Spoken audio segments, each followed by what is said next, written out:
자, 테마 1 돌림힘에 대한 이야기를 좀 시작합시다. 여러분들 돌림힘이라고 하는 것은 뭐 특별한 건 아니에요.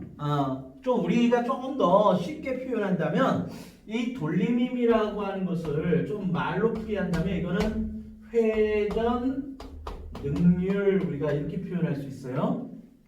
그러니까 쉽게 얘기하면 얼마나 물체를 쉽게 돌려버릴 수 있느냐, 회전시킬 수 있겠느냐 이걸 나타내는 걸 우리가 뭐라고 그래? 돌림힘이라고 그래요.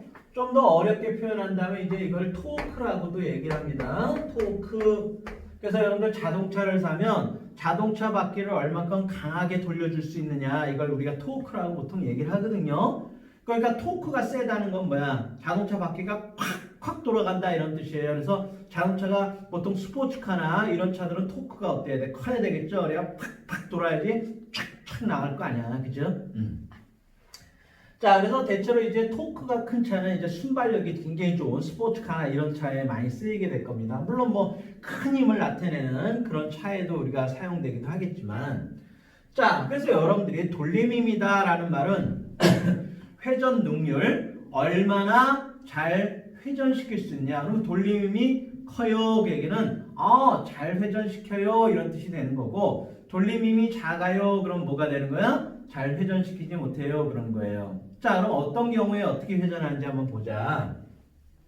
여기 어떤 물체가 이렇게 있다고 생각해 보세요. 그러면 이 물체에 만약에 무게중심 보통 회전중심, 무게중심 보통 이렇게 볼 수 있고요. 만약에 어디에 묶어놨으면 거기를 이제 피봇이라고 해서 회전중심이 되게 될 텐데, 일단 무게중심이 여기 있는 물체가 있다라고 생각을 해보자고요. 그럼 여러분들이 생각할 때 이 무게중심에다 힘을 주면 어떻게 될까요? 얘는 돌까요? 안 돌까요? 회전하지 않겠죠. 왜냐하면 생각해봐요.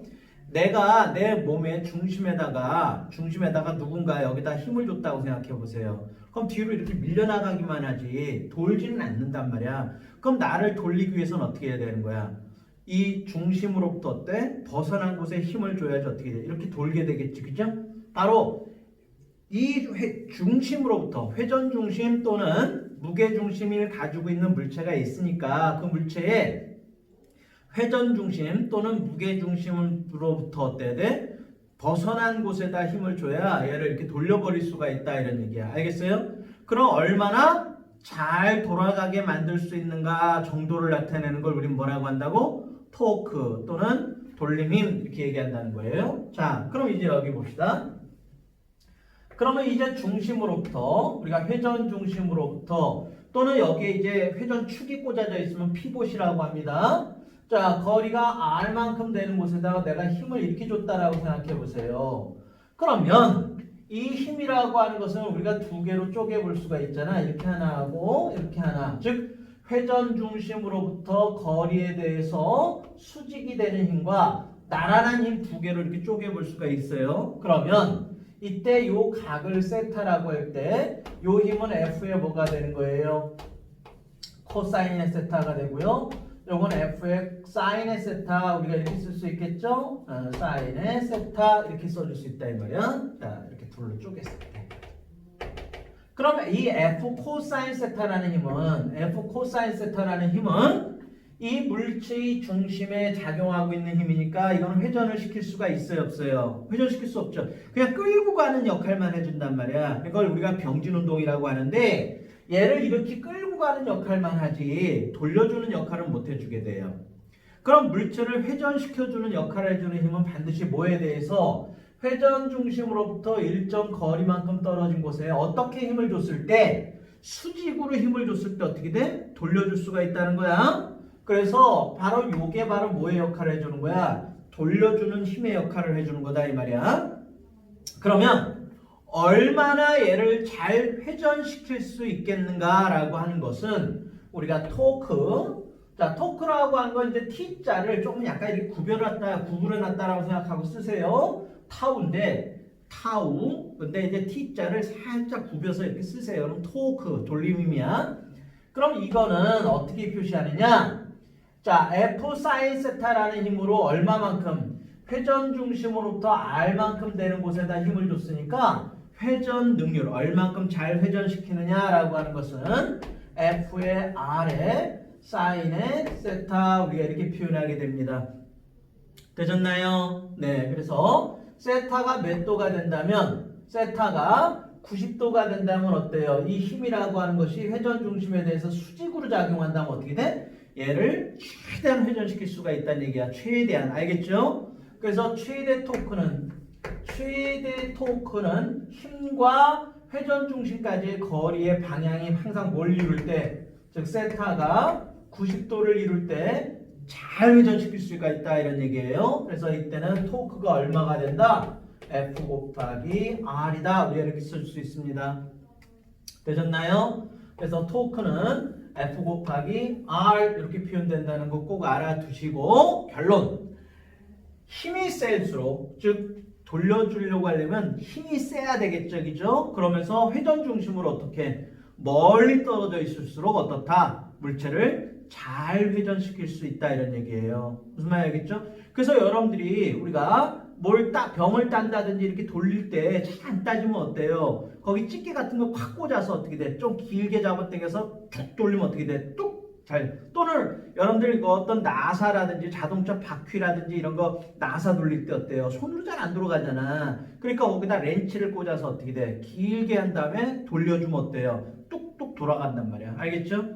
그만큼 똑같은 힘을 준다 할지라도 거리가 멀면 멀수록 어때요? 회전시킬 수 있는 능률이 커지게 된다라는 걸 의미하는 거예요. 제 말 이해되셨나요? 네. 자, 그래서 힘이 셀수록 힘이 그럼 약하다면 거리가 멀수록 회전을 잘 시킬 수 있다. 이걸 의미하는 겁니다. 아시겠죠? 그래서 돌리민 계산하는 공식 정도는 잘 정리 좀 해주시고요. 자, 역학적 변환과 안정성에 대한 이야기 좀 해봅시다. 여러분들 우리가 힘이 평형을 이뤘다고 해서 물체가 안정할까요? 그렇지 않을까요? R자임이 0이면 정지하거나 등속도 운동한다고 그랬잖아요. 등속도 운동하거나 이러면 그건 안정한 건 아니에요. 반드시 물체가 멈춰 있어야만 안정한 거란 말이야. 자, 그러면 예를 들어 봅시다. 여기 물체가 이렇게 있는데 자, 여기 회전 중심, 즉 물체의 무게 중심에다가 힘을 내가 하나 이렇게 줬어요. 자, F1. 자, 그냥 F라고 할까요? 자, 또 하나의 힘을 반대쪽으로 F를 줬어요. 이거 R자임 얼마예요? 0이죠. R자임이 0이고 얘는 회전하거나 움직이지는 않죠. 그죠? 그런데 만약에 R자 힘이 0이라고 할지라도 이 중심, 무게중심으로부터 거리가 떨어져 있는 곳에다 힘을 주거나 또 거리가 떨어져 있는 곳에 힘을 준다라고 한다면 R자 힘은 0이지만 얘는 이걸 중심으로 어떻게 되게 돼요? 회전, 돌아버리게 되는 거죠. 그죠? 돌아버린단 말이야.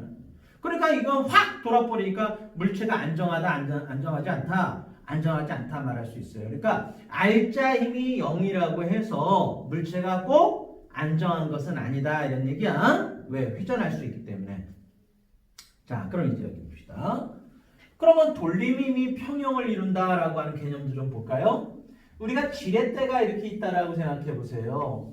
지렛대가 있으면 여기가 이제 회전 중심이 되겠죠. 이렇게 받침대가 있어서 회전 중심이 이렇게 있습니다. 그러면 이 회전 중심을 우리가 뭐라고 부른다고 그랬어요? 피봇이라고 그랬어. 피봇.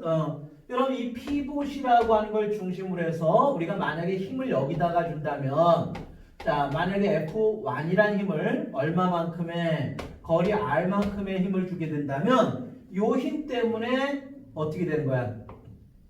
이 회전 중심을 통해서 거리 R만큼 쪼개줬기 때문에 얘는 어느 방향으로? 반시계 방향으로 이렇게 돌려고 할 거란 말이에요. 그렇죠? 반시계 방향으로 이렇게 돌게 될 거란 말이야. 그럼 이쪽으로 나타나는 토크가 얼마가 되는 거야? F1 곱하기 R 이렇게 쓸 수 있겠죠.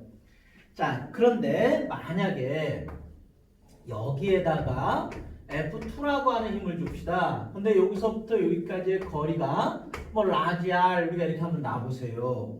그러면 요 힘에 의해서도 어떻게 되는 거예요? 얘는 이렇게 회전하려고 할 거란 말이야. 어느 방향으로? 시계 방향으로. 얘는 요걸 중심으로 반시계로 회전하려고 할 거고요. 되셨나요? 그러면 만약에 요 힘에 의해서 얘를 돌려주려고 하는 것과 요 힘에 의해서 얘를 시계 방향으로 돌려주려고 하는 게 같다면 어때요? 돌아요, 안 돌아요? 그때는 돌지는 않겠죠. 그죠? 뭐 돈다 할지라도 뭐 등속으로 돌 수는 있겠지만 뭐 돌지 않는다라고 일단 봅시다. 그러면 F1 곱하기 스몰 r이라는 것과 F2라고 하는 거 곱하기 라디알의 크기가 어때요? 같다. 그러면 이때는 어때요? 이거는 이제 회전을 하지 않는단 말이야. 되셨나요? 그 대신에 이게 꼭 알짜임이 0이 되지는 않습니다. 왜 그러냐면 자, 만약에 이 지지대가 없다라면 어떻게 될까요? 지지대가 없다면 F1과 F2 때문에 회전은 하지 않지만 얘가 어떻게 이 힘의 방향으로 이렇게 아래쪽으로 가속도 운동을 할 수 있는 거죠. 제 말 이해되시나요? 그래, 예를 들면 이런 거죠. 만약에 어떤 사람이 이렇게 서 있다고 생각을 해보세요. 이렇게 서 있을 때 내가 여기다가 힘을 줬고요. F1 이 발에다가도 힘을 줬어요. F2 되셨나요? 그럼 우리가 무게중심은 어디 있어요? 배꼽에 있잖아 보통. 그러면 이 F1의 R1이라는 것과 F2의 R2라고 하는 거의 크기가 같다고 생각해 봅시다. 그러니까 요 힘에 의해서는 나를 여러분들 우리는 딱 고정돼 있다고 생각하시고 F1이라는 힘에 의해서 얘는 이렇게 회전하려고 할 거고 F2라는 힘에 의해서 요걸 중심으로 해서 이렇게 회전하려고 그럴 거예요. 그러면 이거의 회전력과 이거의 회전력은 어때요? 같으니까 이거는 이렇게 돌지는 않을 거란 말이야. 만약에 이게 딱딱하게 이렇게 고정돼 있다면, 그죠? 대신에 F1과 F2가 오른쪽으로 작용하니까 이쪽으로 뭐가 나타나게 돼요? F1 플러스 F2라는 합, 알짜임이 0이 아니잖아요. 돌림임은 0이지만 알짜임은 0이 아니기 때문에 이 사람은 이쪽으로 이렇게 가속도 운동하게 될 거란 말이야. 그럼 물체가 안정하다고 말할 수가 없는 거죠. 그죠? 자, 따라서 우리가 여기서 공부하고자 하는 내용의 가장 중요한 거는 알짜 힘이 0이라고 해서 물체가 안정하다 이렇게 말할 수도 없을 뿐더러 돌림 힘이 평형을 이뤘다라고 해서 안정하다고 말할 수 없다는 거예요. 그럼 어떠한 경우에 물체가 안정하냐 또는 구조물이 안정하냐 이렇게 얘기하냐면 힘의 평형을 이루면서 동시에 모두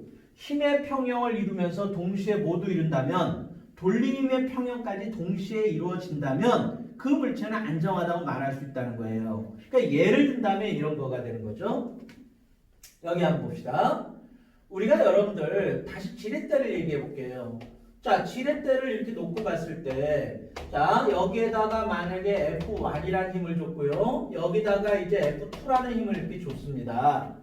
그런데 이거에 의해서 거리가 R1이고요. 이게 거리가 R2라고 한다면 자, 요 회전 중심을 통해서 얘는 이렇게 회전을 시키려고 할 거고 요걸 중심으로 얘는 이렇게 회전시키려고 하겠죠. 서로 반대 방향으로 회전시키려고 할 거란 말이야. 그래서 만약에 F1의 R1이라는 것과 F2의 R2라고 하는 게 같다면 즉 이렇게 회전시키려고 하는 것과 이렇게 회전시키려고 하는 게 같다면 얘는 회전은 안 할 거예요. 이걸 우리는 뭐라고 한다고? 돌림힘의 평형이다 이렇게 얘기한다 이 말이야. 이해됐어요? 그러나 얘는 알짜임이 0이 아니에요. 그럼 알짜임이 0 되게까지 만들어주자는 거야. 그럼 어떻게? 자, 얘를 위로 어떤 F라는 힘을 이렇게 잡아 당겼다라고 생각해 봅시다. 그러면 이렇게 돌림힘의 평형을 이뤘으면서 만약에 동시에 F라고 하는 힘이 F1 플러스 F2와 합친 것까지 갖게 된다면 돌림힘의 평형에다가 알짜 힘까지도 어떻게 된 거예요? 0이 됐다 이 말이야. 그러니까 얘는 가속도 운동을 하지도 않을 뿐더러 회전도 하지 않게 된다라는 걸 의미하게 되겠죠. 그죠? 그럼 이런 경우가 바로 뭐라는 얘기야? 구조물이 아주 안정하다 우리가 이렇게 얘기를 할 수 있어요. 그래서 건물을 짓는다든지 아니면 다리를 놓는다든지 교량을 놓는다든지 뭐 이렇게 우리가 토목공사를 하거나 건축을 하거나 이렇게 할 때는 반드시 이 두 가지 조건을 동시에 필요충분 조건이야. 두 개가 동시에 만족할 때 이 건물은 대단히 안정하다 이렇게 얘기를 하게 되는 거예요. 그러니까 여러분들이 만약에 건물을 짓는데 돌림의 평형만 만들어 놓고 힘의 평형을 안 만들어 놨어. 그럼 이 건물 무너지는 거예요. 마찬가지로 돌림의 평형을 안 만들어 놓고 힘의 평형만 만들어 놨어. 그러면 어떻게 돼? 마찬가지로 건물은 무너지게 돼 있어요. 자, 그래서 모든 구조물이 안정하다라고 한다면 그 안정한 조건은 반드시 뭐다? 힘의 평형과 돌림의 평형을 동시에 만족하는 경우다라고 하는 거 잊지 말고 꼭 정리를 좀 해주세요. 그래서 이 단원에서 우리가 공부하고자 하는 것은 어떻게 하면 안정할 것이며 어떻게 하면 불안정해질 것인가, 또 불안정해진다라고 한다면 그 조건은 무엇인가, 이런 거 찾는 연습을 이제 해보게 될 겁니다. 우리가 돌림의 평형도 이루면서 동시에 모두 힘의 평형까지 이룬다면 이걸 우리는 뭐라 그런다? 역학적으로 평형을 이룬다 이렇게 얘기를 해요. 그래서 물체는 구조적으로 안정하다 이렇게 얘기를 합니다. 그럼 이런 구조적으로 안정한 물체를 먼저 해석해 보도록 하죠. 자, 거기 그림 나와 있는 대로 한번 보도록 할까요? 자, 여기에 물체가 이렇게 하나 있습니다. 이건 이제 받침대 이렇게 있다고, 뭐 탁자 이렇게 놔도 상관없습니다. 그리고 요 밑에 여기가 받침대가 있고요. 여기 받침대가 이렇게 있다라고 볼까요? 그리고 이거의 질량은 M 이렇게 나와봅시다. 그리고 여기에 만약에 질량이 라지 M인 물체 하나가 이렇게 놓여져 있다라고 해볼까요? 그래서 이제 요 물체에서부터 요 끝에서부터 요 물체까지 얼마큼 거리에 떨어져 있느냐, 뭐 X만큼 떨어져 있다라고 가정을 좀 해봅시다. 그리고 이 물체의 여기서부터 여기까지 전체 길이가 4L, 우리가 일단 이렇게 한번 놔보도록 하죠. 지금 이 물체 움직일까요? 안 움직일까요? 움직이지 않습니다. 왜 그러냐 하면 여기 안 보세요. 우리가 받침대가 여기 있고요. 받침대가 여기에 있는데 받침대와 받침대 사이에 무게가 다 여기에 놓여 있겠죠. 그죠? 자, 쉽게 얘기하면 이 스몰 m이라고 하는 물체는 이 끝에서부터 끝에까지 모든 무게가 쫙 있겠지만 그냥 요거는 하나의 점으로 봅니다. 그래서 이 무게의 중심이 여기 있을 거예요. 그래서 얘는 중력을 mg를 받는다 이렇게 한번 놔봅시다. 어디에? 중심에다 표시하는 거예요. 중심에, 무게 중심은. 그러면 얘 무게도 받침대와 받침대 사이에 들어와 있고요. 얘 무게도 어때요? 자, 얘가 여기를 어떻습니까? 눌러주겠죠? 얼마로? 라지 mg를 눌러줄 거예요. 왜냐면 중력 mg를 받았으니까. 그럼 동시에 얘도 누구를? 얘를 떠받치겠죠? 마이너스 라지 mg. 되셨나요? 따라서 얘 중력도 요 중심에 있고, 즉 받침대와 받침대 사이에 있고, 얘가 누르고 있는 요 무게도 얼마? 라지 mg라는 것도 받침대와 받침대 사이에 있죠? 그럼 이런 경우는 우리는 뭐라 그래? 구조적으로 대단히 안정하다 이렇게 얘기합니다. 그래서 여러분들이 양발을 벌리고 서 있을 때 내 몸무게의 중심이 어디 있어요? 발과 발 사이에 들어와 있죠? 그럼 옆에서 아무리 무너뜨려도 난 잘 안 넘어진다 이 말이야. 그리고 여기다 뭘 쥐고 있다라고 해도 어때요? 내 발과 발 사이에 무게가 들어와 있으면은 그때는 무너지지 않겠죠, 그죠? 네, 이게 안정한 상태가 유지가 될 거란 말이야. 자, 그러면 이 물체는 대단히 안정해. 그럼 왜 안정한 거예요? 얘는 안 움직여. 얘는 움직이지도 않아. 무너지지도 않고 대단히 안정해 라고 말할 수 있는 이유가 뭐야? 뭐라고요? 힘의 평형을 이루고 있으면서 동시에 모두 있기 때문에 돌림힘의 평형도 이루고 있기 때문이다. 이렇게 말하면 되는 거야. 저 건물은 왜 안 움직이지? 저 건물은 대단히 안정해 보이네. 움직이지도 않고 아주 든든하게 잘 서 있구나. 그럼 그건 뭐가 되는 거야? 돌림힘의 평형도 이루면서 동시에 힘의 평형도 이루고 있어. 이렇게 얘기를 하게 되는 거예요.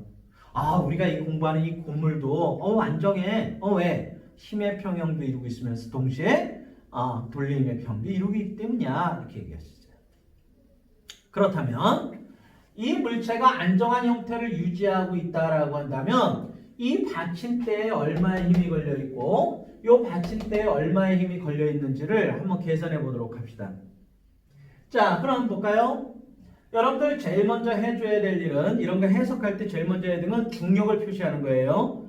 자, 또 중력을 다 표시하고 물체와 물체 사이에 나타나는 작용 반작용을 다 표시해 줘야 됩니다. 이거는 여러분들이 물리완에서 작용 반작용을 표시하는 연습이 잘 돼 있으면 뭐 그렇게 어려운 얘기는 아니지만 이게 잘 안 되는 학생들은 힘을 표시하는 거에 있어서 연습이 좀 필요하니까 물리완의 작용 반작용을 다시 한번 꼼꼼하게 공부하시고 표시하는 걸 연습하셔야 돼요. 자, 그럼 이제 봅시다. 지구가 이 물체를 잡아당긴 중력 스몰 mg, 얘는 중력 라지 mg를 받았지만 그거는 일단 여기 생략하고요. 그 중력 때문에 얘를 누르는 힘이 얼마? 라지 mg. 그럼 얘도 얘를 떠받치는 힘이 마이너스 라지 mg 됐죠? 그러면 이 무게와 이 무게가 아래로 내려가서 힘을 받고 내려가려고 그러는데 못 내려가는 이유가 뭐겠어요? 이 받침대가 누구를 이 물체를 떠받치고 있기 때문이겠죠? 이걸 F1 이렇게 놓읍시다. 그럼 이 물체도 누구를 이 받침대를 누르고 있을 거예요. F1. 마찬가지로 얘가 받침대를 누르는 힘이 F2 이렇게 얘기한다면 얘도 이 물체를 떠받치는 힘이 얼마? F2 우리가 이렇게 쓸 수 있어요. 작용, 반작용. 자, 이런 식으로 여러분들이 힘을 하나씩 표시하는 거는 연습이 돼야 됩니다. 되셨죠? 자, 이래놓고 우리가 평형을 계산하고 돌림 평형과 힘의 평형을 계산해서 연립해서 F1과 F2가 얼마인지를 이제 계산해 볼 수 있으면 돼요. 그럼 계산하는 가장 좋은 방법을 얘기해 볼게요. 그럼 다른 건 다 제거하시고 요 막대기만 한번 놓고 생각해 보세요. 요 막대기만 이렇게 놓고 한번 생각해 봅시다. 그럼 요 막대기라는 애는 지금 움직이는 애예요? 안 움직이는 애예요?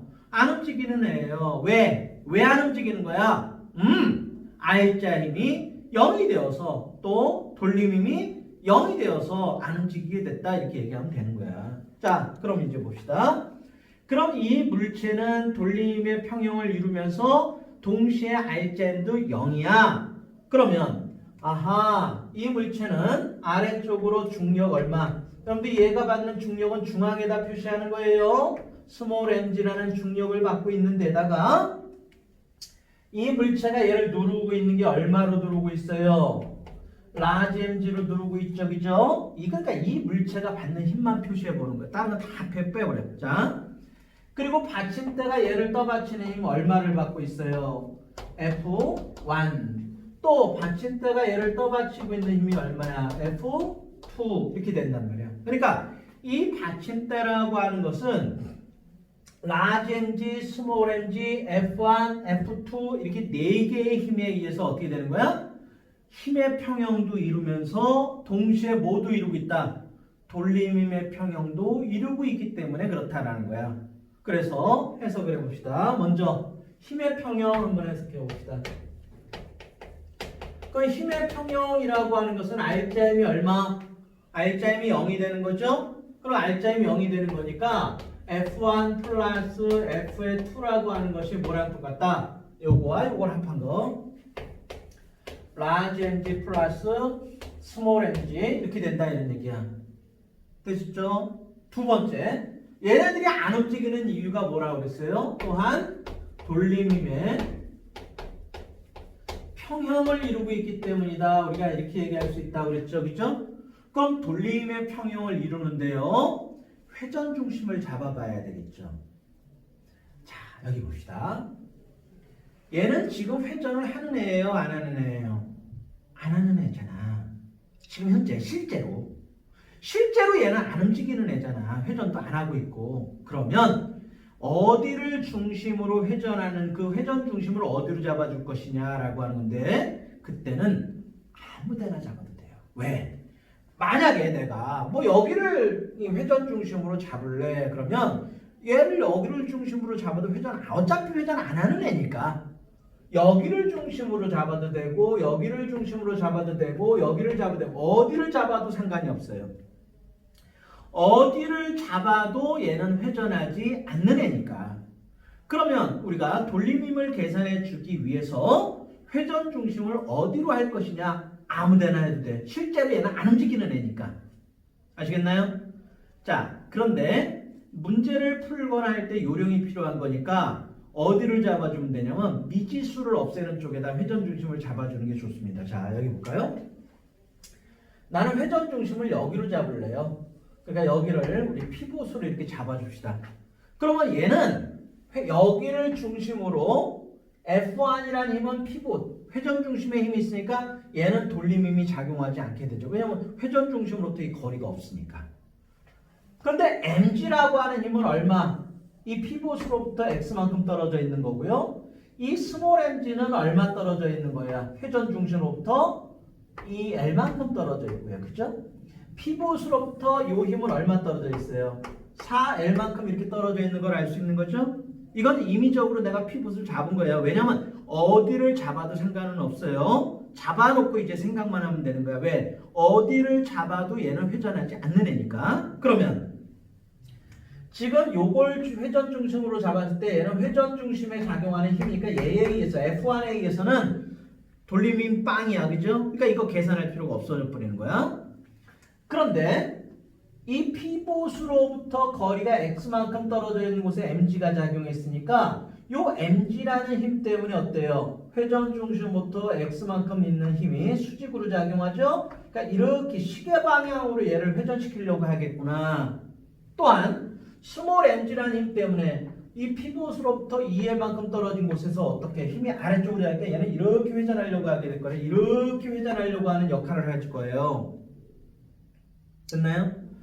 자, 여기가 회전 중심이라고 한다면 거리가 얼만큼 떨어져 있는 4l만큼 떨어져 있는 곳에는 F2라는 힘이 작용하고 있으니까 F2가 어떻게 위로 작용하고 있잖아. 그럼 여기를 회전 중심으로 봤으니까 얘는 어느 쪽으로? 반시계 방향으로 이렇게 회전하려고 하는 이 물체를 반시계 방향으로 회전시켜 주려고 하는 그런 역할을 해줄 거다 이런 얘기예요. 자, 그런데 얘가 회전합니까? 안 합니까? 회전을 안 하잖아요. 왜 회전을 안 하는 거야? 일단 힘의 평형을 이루었기도 하지만 동시에 모두 돌림의 평형도 이루었기 때문에 그렇다는 거예요. 그러면 이제 우리가 피봇을 여기로 잡았으니까 돌림의 평형을 한번 생각해 봅시다. 그럼 저 피봇을 중심으로 시계 방향으로의 회전과 반시계 방향의 회전이 어때요? 돌림이 같다라고 얘기하면 되겠죠? 그래서 얼마? 라지 mg의 얼마와 x 힘 곱하기 회전 중심으로부터 이 거리의 곱이 돌림이라고 그랬어요. 플러스 스몰 mg의 얼마? EL이라는 것이 반드시 뭐랑 똑같다는 거야? F2 곱하기 얼마? 4L과 같아요. 우리가 이렇게 식을 써줄 수가 있는 거예요. 제 말 아시겠나요? 그러면 이제 이걸 통해서 우리가 F라는 힘을 구할 수 있죠. 그럼 F2가 얼마가 돼요? 이거 넘어가니까 라지 mg의 얼마가 되고 4L분의 x에다가 플러스 이거 넘어가니까 얼마? 2분의 1에 스몰 mg 우리가 이렇게 계산되죠. 그죠? 그러니까 요 F2라고 하는 받침대가 즉 물체가 받침대를 누르는 힘 또는 받침대가 물체를 떠받치는 힘의 크기는 라지 mg의 4분의 x 플러스 2분의 1의 mg가 되는구나 라는 걸 알게 된다는 거지. 그럼 이제 이걸 알았으니까 어떻게 하면 돼요? 이걸 여기다가 집어넣으세요. 여기다가 집어넣고 넘기고 계산하면 F1이 얼마인지도 계산할 수 있죠? 그럼 F1이 얼마가 됩니까? 자, 여기 여기로 넘어갔으니까요. 라지 mg의 얼마? 4L분의 얼마? 4L 마이너스 X 이렇게 되겠죠, 그죠? 그렇죠? 네, 그 다음에 플러스 요게 일로 넘어갔으니까 얼마가 되는 거예요? 여기서 mg에서 요걸 빼주는 거니까 2분의 1에 mg 우리가 이렇게 계산할 수 있다 이런 얘기야. 자, 이런 식으로 해서 우리가 F1과 F2라고 하는 것을 계산해 볼 수가 있어요. 이해가 되셨죠? 그래서 여러분들이 여기서 우리가 신경 써야 될 거는 물체가 안 움직여. 왜 안 움직인다고요? 알젠도 여기면서 돌림의 평형도 이렇기 때문이야. 그래서 이 중심이 되는 물체가 있으면 그 중심이 되는 물체에다가 그 물체가 받고 있는 힘들을 다 표시해 주시고 그 힘들에 의해서 알자 힘이 0이면서 동시에 모두 돌림힘도 0이 되었기 때문에 안 움직였다라고 해서 계산을 하시면 이렇게 물체에 작용하는 힘의 미지수 값을 구할 수가 있게 되는 거예요. 자, 구하는 법 알겠죠? 자, 그런데 이 방법도 있지만 이걸 좀 더 우리가 쉽게 계산하는 법에 대한 이야기를 좀 합시다. 자, 이거는 선생님이 만든 개념이고 또 개념적으로 있는데 좀 더 여러분들 계산의 편의성을 위해서 만들어 놓은 거니까 때에 따라서는 이렇게 계산하는 게 더 편하게 돼요. 그러니까 이 방법을 이용해서 계산하는 법도 알아야 되겠지만 지금 내가 소개하는 또 하나의 방법도 알아두시면 볼륨 계산할 때 아주 요긴하게 써먹을 수가 있어요. 자, 그럼 어떤 방법이냐? 바로 내심이라고 하는 것을 이용하는 거예요. 내심. 자, 그럼 내심이라고 하는 말의 뜻은 뭐냐면 무게중심이 받침점 안에 들어있다는 뜻이야. 그러니까 이 문제처럼 받침대와 받침대 사이에 물체의 무게중심이 어때요? 다 받침대 속 안에 다 들어와 있죠. 그죠? 그럼 이런 경우는 우리가 뭐라고 한다? 내심이라고 한다는 거야. 그럼 이렇게 여러분들이 문제를 봤을 때 받침대와 받침대 사이에 모든 물체의 무게가 다 들어와 있다라고 한다면 이런 경우는 물체가 절대 움직이지가 않아요. 아주 안정하다 이게. 왜? 힘의 평형을 이루면서 동시에 R자 힘이 0이 되었기 때문에 그래요. 알겠죠? 왜 그렇다고? 힘의 평형을 이뤘으면서 동시에 돌림힘이 평형을 이뤘기 때문에 R자 힘도 0이고 돌림힘의 합도 0이기 때문에 그렇다 이 말이에요. 내 말 알아듣겠어요? 오케이. 어떤 경우에 그렇다고? 받침대와 받침대 사이에 물체의 무게가 다 들어와 있을 때 이런 경우를 우리는 뭐라고 한다? 내심이라고 얘기를 하는 겁니다. 그럼 이런 내심일 때는 어떻게 계산하느냐? 우리 교재를 보면 알겠죠? 자, 내심을 계산할 때는 어떻게 한다? 무게를 받침대로부터의 거리에 반비례해서 분할만 해주면 됩니다. 간단한 거예요. 여기 보세요. 자, 이거 다시 한번 봅시다. 여기에 지금 현재 이렇게 물체가 이렇게 놓여져 있잖아요. 받침대가 있고요. 받침대가 있는데 자, 이 물체 가운데 뭐가 있어요? 스몰 mg가 있고요. 이 물체에 얼마? 라지 m도 여기에 다 들어가 있잖아. 받침대와 받침대 사이에 다 들어가 있단 말이야. 그럼 이거 뭐라고 한다고? 내심이라고 얘기한다 이 말이야. 자, 그러면 이거를 어떻게 생각한다? 자, 받침대로부터의 거리에 반비례해서 분할이야. 반비례해서 분할이야. 자, 그러면 스몰 mg가 여기 있다라고 하지 말고 이 무게의 일부가 여기에 놓여 있고 이 무게의 일부가 여기에 놓여 있다라고 봐라 이 말이야. 또 이 무게의 일부도 여기에 놓여 있고 이 무게의 일부도 여기에 놓여 있다 이렇게 생각하라 이 말이야. 어떻게? 받침대로부터의 거리에 반비례해서. 자, 그럼 이제 여기 보자. 그럼 여러분들 여기서부터 여기까지가 얼마라고 그랬어요? x. 여기서부터 여기까지가 얼마예요? 4l-x 이렇게 되는 거란 말이에요. 되셨나요? 자, 그리고 요 스몰 mg는 여기서부터 여기까지 거리가 얼마예요? 2l이고요. 여기서부터 여기까지 거리가 얼마야? 2l이잖아요. 자, 그럼 이제 힘을 분해합시다.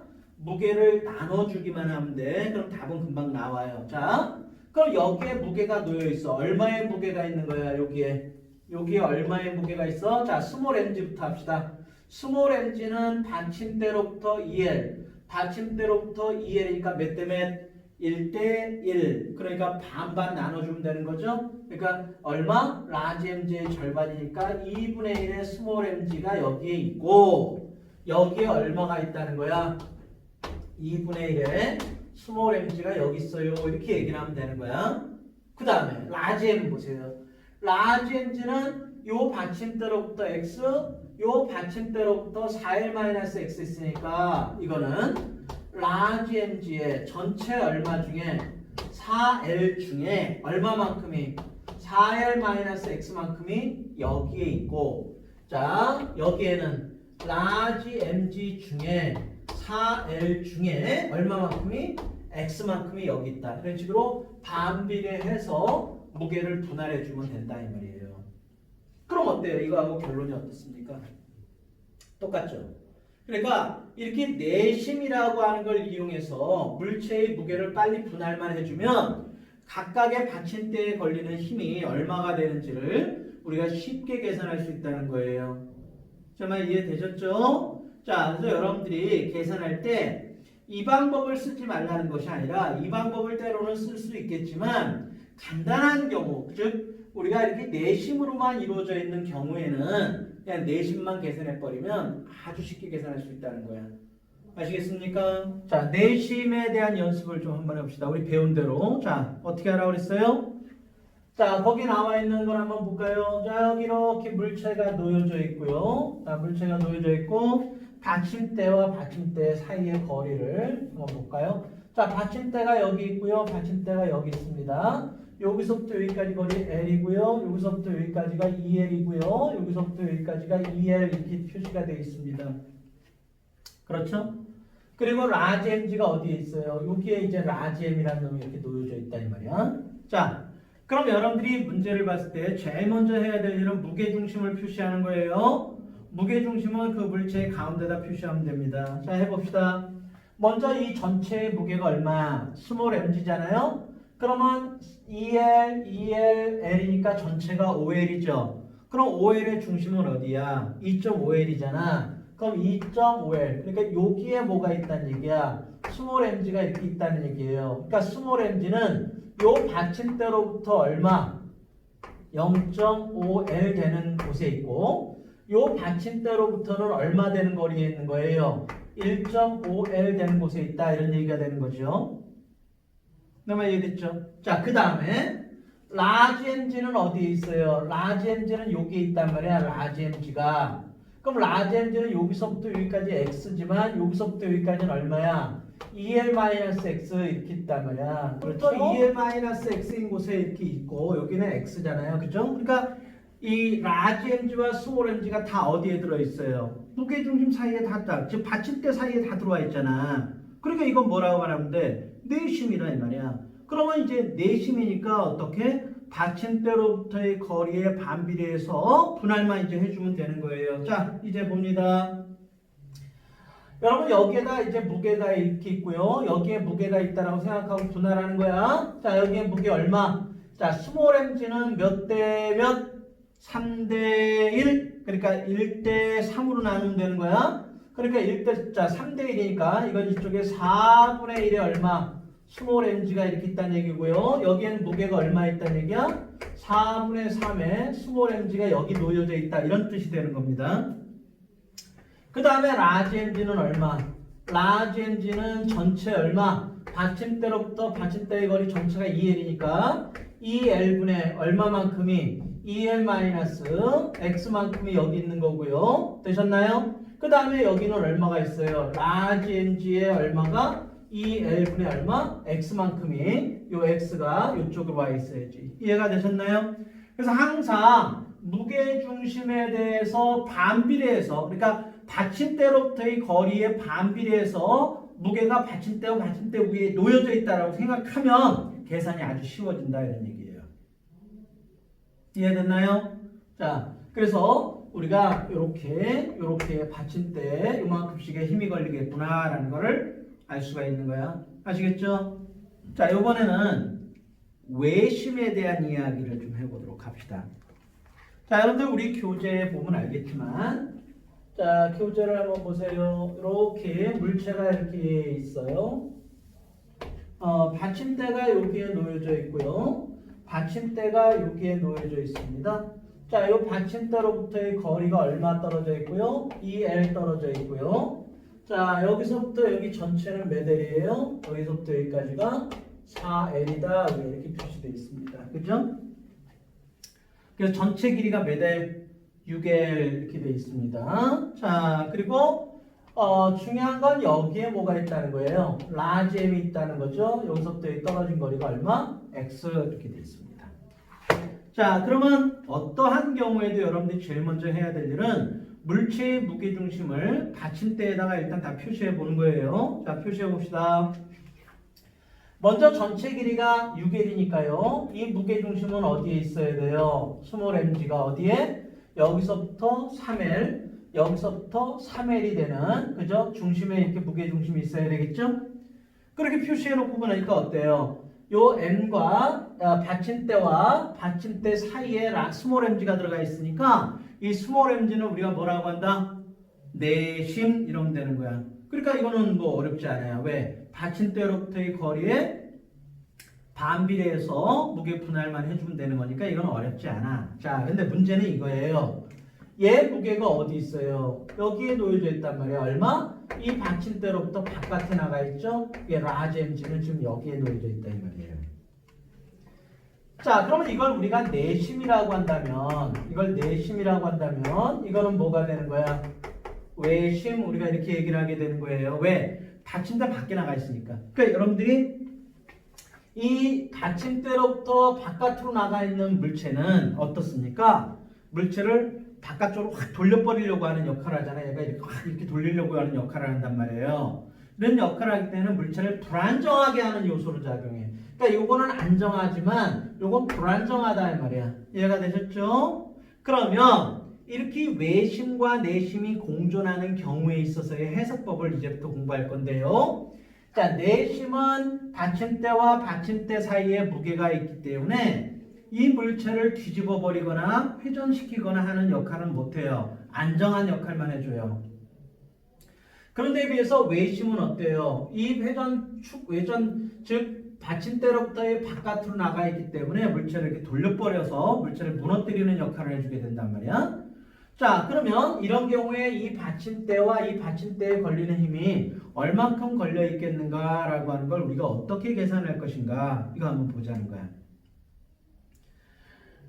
방법은 간단해요.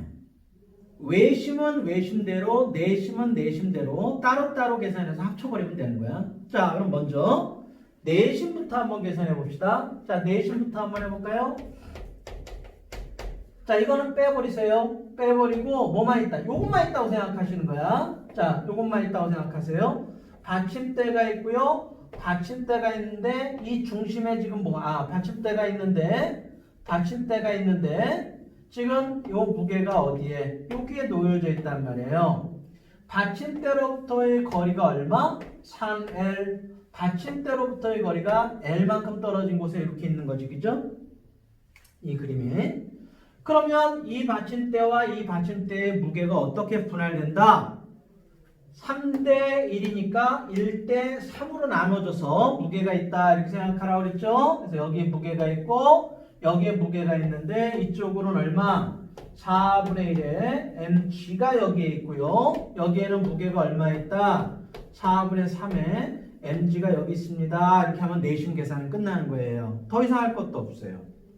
자, 이제 문제는 외심이야. 자, 외심 계산해 봅시다. 자, 내심 계산했으니까 이제 외심만 따로 계산하는 거야. 자, 물체가 이렇게 놓여져 있죠? 자, 내심 계산했으니까 외심만 봅니다. 자, 여기 받침대가 있는데 여러분들 그림을 보시면 알겠지만 내가 이 받침대를 이렇게 띄워놨어요. 네, 이렇게 띄워놨습니다. 자, 그리고 여기 받침대가 이렇게 놓여져 있고요. 자, 여기에 얼마가 있어요? 라지 mg. 여기서부터 여기까지는 x만큼 떨어져 있고요. 여기서부터 여기까지는 얼마? 4l만큼 떨어져 있는 거죠. 맞죠? 내심은 계산했으니까 여기다 표시하지 마시고 외심만 지금 계산할 거예요. 그럼 외심은 어떻게 하느냐? 이건 지렛대의 원리 그대로 이용하면 돼요. 자, 이게 회전축이 되겠죠? 여기는 누르는 역할을 해주질 못해요. 왜냐면 힘을 여기다 줬으니까 얘가 이렇게 들어올리는 역할만 해주지 얘를 누르는 역할을 해주지는 못한단 말이야. 오케이? 자, 그러면 요걸 중심으로 얘가 이걸 이렇게 돌려버리는 역할을 하잖아. 이렇게 반씩 시계 방향으로 돌리는 역할을 하잖아. 얼마만큼? 라지 mg에 얼마만큼?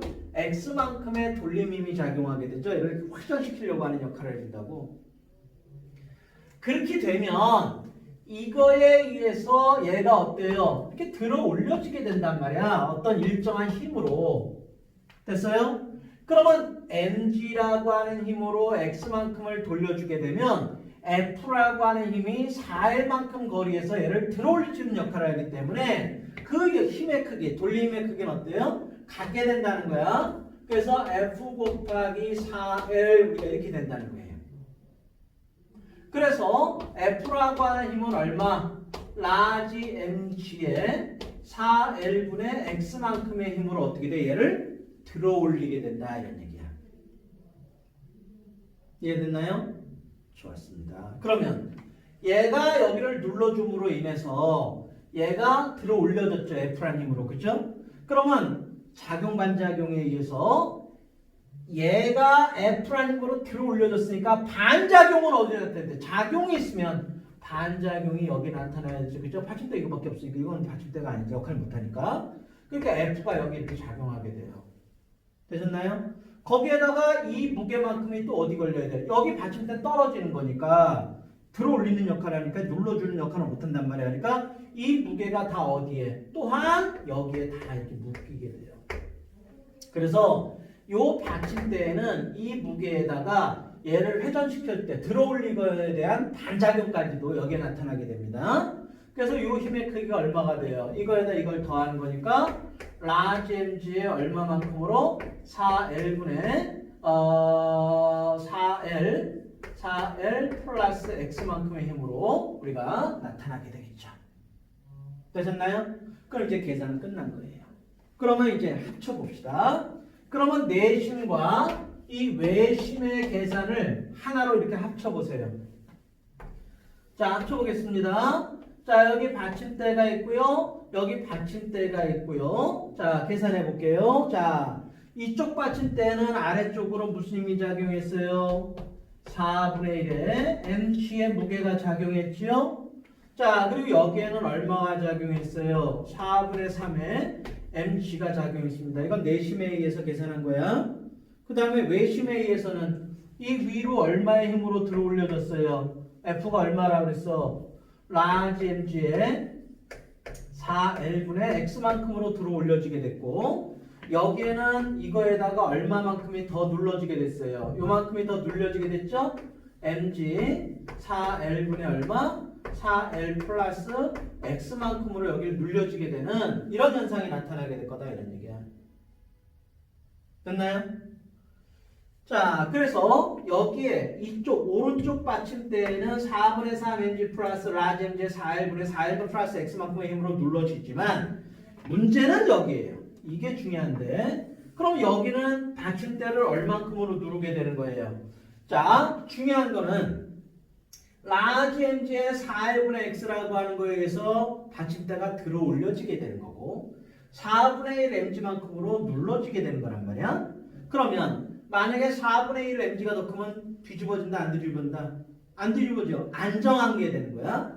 만약에 요 mg의 4만의 x 위로 들어올리는 힘이 더 세면 어떻게 돼? 받침대로부터 떨어져 버리니까 얘는 뒤집어져 버리게 되는 거예요. 자, 그래서 4분의 1에 자, 4분의 1에 스몰 mg라고 하는 것하고 라지 mg의 4L분의 X라고 하는 것 중에 얘가 더 크면은 이 물체는 대단히 안정하다 이렇게 말할 수 있습니다. 좀 알으시겠죠? 얘는 움직이지 않아요. 근데 만약에 4분의 1의 mg보다 라지 mg의 4L분의 X라고 하는 힘이 더 크다. 그럼 이건 어떻게 돼? 이건 불안정해지는 거야. 뒤집어지는 거야. 이해가 되셨나요? 자, 그러면 4분의 1의 mg하고 뭐가 똑같게 되면 mg의 4L분의 X하고 같아지게 된다면 내심에 의해서 안정해지려고 하는 것과 외심에 의해서 불안정해지려고 하는 것이 서로 같다라고 한다면 이걸 우린 뭐라 그래? 평형의